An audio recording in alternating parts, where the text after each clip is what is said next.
And I now give the floor to Mr. Rafael Mariano Grossi.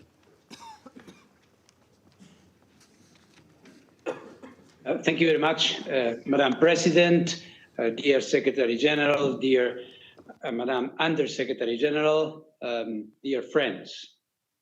Attacks on nuclear sites in the Islamic Republic of Iran have caused a sharp degradation in nuclear safety and security in Iran. Though they have not so far led to a radiological release affecting the public, there is a danger this could occur. The IAEA has been monitoring closely the situation at Iran's nuclear sites since Israel began its attacks a week ago. As part of its mission, the IAEA is the global nerve center for information on nuclear and radiological safety, and we can respond to any nuclear or radiological emergency.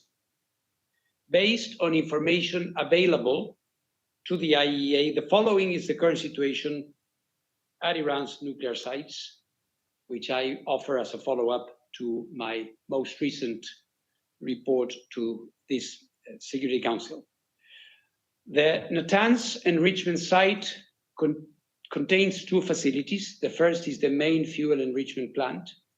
The initial attacks on the 13th of June targeted and destroyed electricity infrastructure at the facility, including an electrical substation, the main electric power supply building, an emergency power supply, and backup generators. On the same day, the main cascade hall appears to have been attacked using ground-penetrating munitions. Second facility at Natanz is the pilot fuel enrichment plant. It consists of above-ground and underground cascade halls. On the 13th of June, the above-ground part was functionally destroyed, and the strikes on the underground cascade halls were seriously damaging. The level of radioactivity outside the Natanz site has remained unchanged and at normal levels, indicating no external radiological impact on the population or the environment there. However, within the Natanz facility, there is both radiological and chemical contamination. It is possible that uranium isotopes contained in uranium hexafluoride, uranyl fluoride, and hydrogen fluoride are dispersed inside the facility. The radiation, primarily consisting of alpha particles, poses a significant danger if inhaled or digested. This risk can be effectively managed with appropriate protective measures, such as using respiratory devices. The main concern inside the facility is chemical toxicity. Fordow is Iran's main enrichment location for enriching uranium at 60%. The agency is not aware of any damage at Fordow at this time.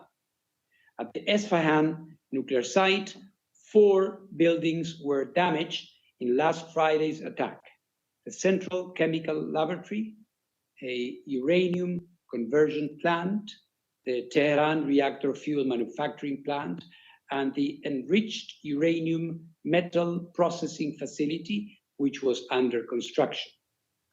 No increase of off-site radiation levels was reported.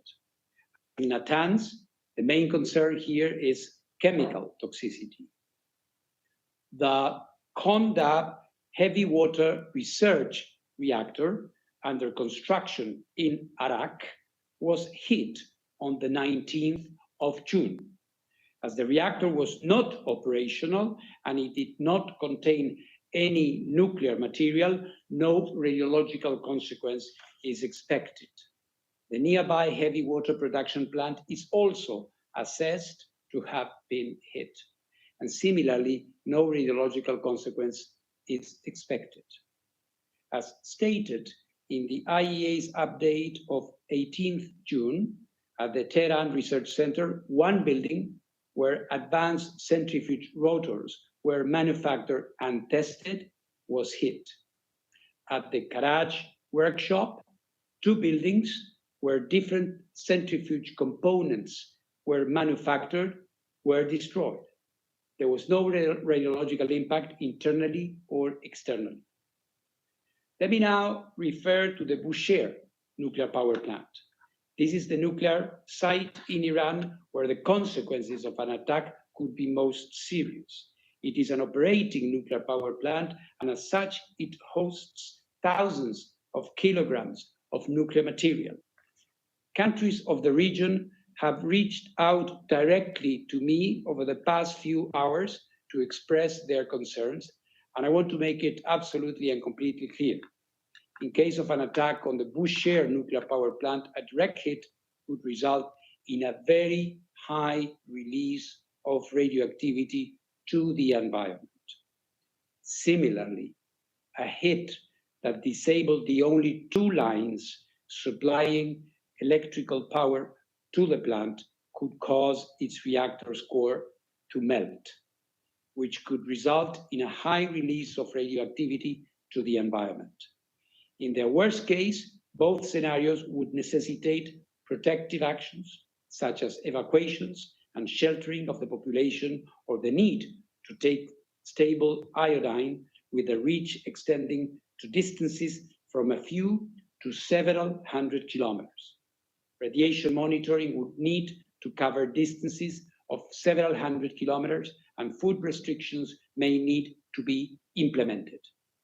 Any action against the Tehran nuclear research reactor could also have severe consequences, potentially for large areas of the city of Tehran and its inhabitants. In such a case, protective actions would need to be taken. I continue to provide public updates about the developments at all these sites and their possible health and environmental consequences. The agency is, as Madam Undersecretary had kindly reminded, is and will remain present in Iran, and inspections there will resume as required by Iran's safeguards obligations under its NPT safeguards agreement as soon as safety and security conditions allow. In this context, let me restate that the safety of our inspectors is of utmost importance. The host country has a responsibility in this regard, and we expect every effort to be made to ensure that their security and their communication lines with the IAEA headquarters will be maintained.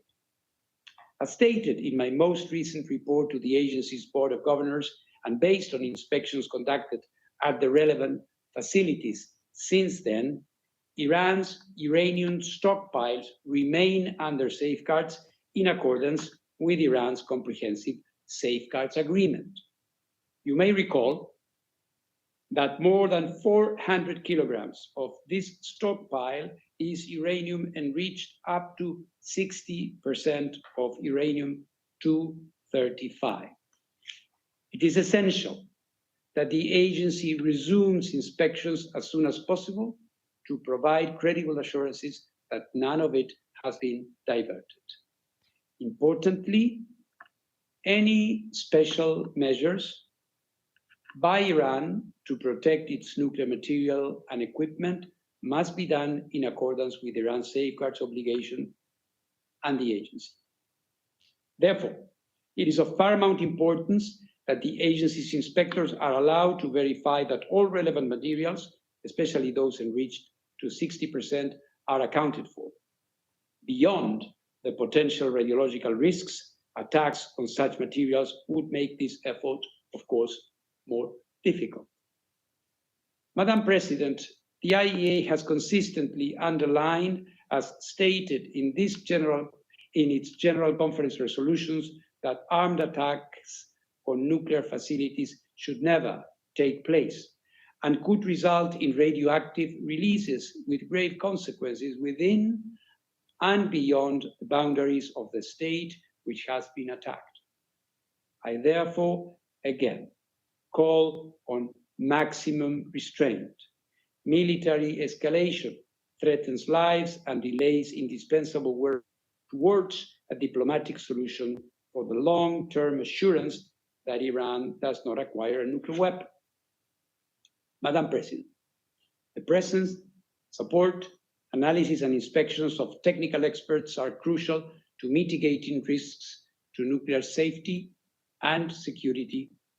That is true during peacetime and even more so during military conflict. For the second time in 3 years, we are witnessing a dramatic conflict between two UN and IAEA member states in which nuclear installations are coming under fire and nuclear safety is being compromised.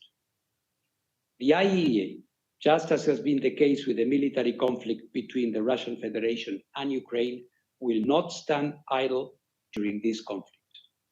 As I stated in this chamber just a few days ago, I am ready to travel immediately and to engage with all relevant parties to help ensure the protection of nuclear facilities and the continued peaceful use of nuclear technology in accordance with the agency mandate, including by deploying agency nuclear safety and security experts, in addition to our safeguards inspectors in Iran, wherever necessary.